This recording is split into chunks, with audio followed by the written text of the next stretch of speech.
Hey, it's Joe Crump. What are the top 5 most profitable renovations? Real Estate Investing 101. These are going to be determined by whether you're going to keep this property long term or whether you're planning on flipping it. If you're doing a quick flip, you're going to be doing, you have to make sure that it's habitable. You have to make sure that the structural aspects of the property work, the furnace works, the roof doesn't leak. It's got to be able to pass an FHA inspection. It's got to be able to pass a buyer's inspection. So it has to be structurally sound and in good repair. That doesn't mean that you have to put in a new furnace. If you've got a 10-year-old furnace in there and it's working properly, you don't need to replace that necessarily. What you do want to do is go in and make that property look really nice.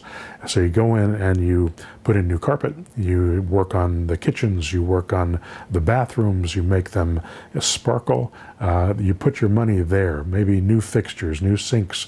You can put your money into those places most effectively.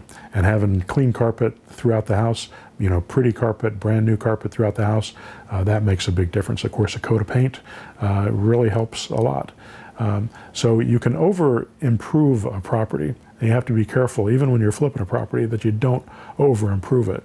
You may not want to go out and put in a whole new set of kitchen cabinets. You may want to paint the cabinets that are there and put new knobs on it. There's a lot of things that you can do that are not that expensive that can do that.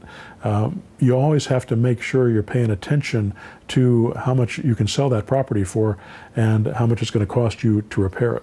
Remember, most rehab costs the cost of the material, and then you double the cost of the material to get to the cost of the rehab unless you're doing the work yourself. If you're doing the work yourself, you can do rehabs a lot cheaper.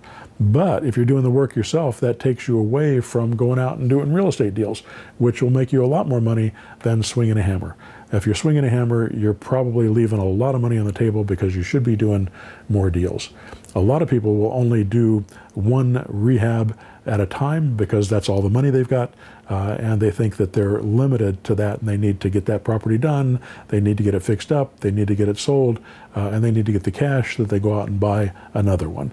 And so it takes them 3 months, 6 months, a year in order to do that, and they can't flip very many properties. But if they'd learn the zero-down structures, it would be a lot easier for them to do that, and they could do a lot of properties instead. Now, the other type of property is a property that you're going to hold on to. Now, you want to keep a property for the long term because that's what's going to make you wealthy. So if there's any way to do that, you want to do that. But the best way to do that is if you don't have any money into the deal, or you have only a little bit of money into the deal, or maybe you buy the property subject to or on a land contract. You don't have any money into purchasing it, but you have to put money into cleaning it up. So maybe you put new carpet in and you clean things up and you make it habitable, and you put a good, you know, clean up the furnace and make sure everything's working properly. If you have a nice property, you can typically get nice tenants. If you have a lousy property that's in a lousy condition, you're going to typically get tenants that don't take care of that property because they don't care enough to buy a property that's in good shape. So now that doesn't mean that a property that's in good shape won't eventually get damaged by the people that are living there or even get trashed. It's rare that I see properties that just get completely trashed.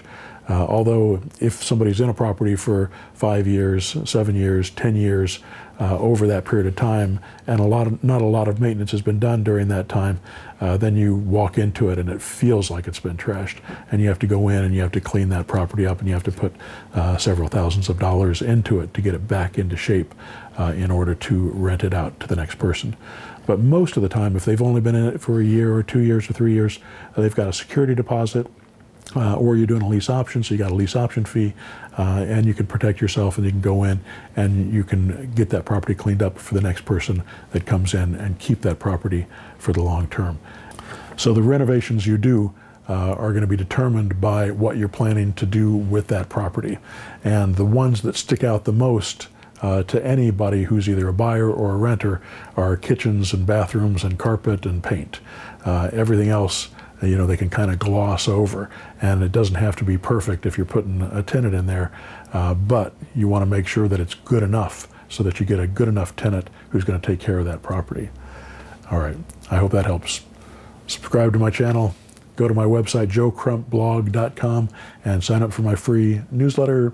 Get involved in my mentor program, zerodowninvesting.com, or check out my software, pushbuttonautomarketer.com, which will help you find seller finance deals like this.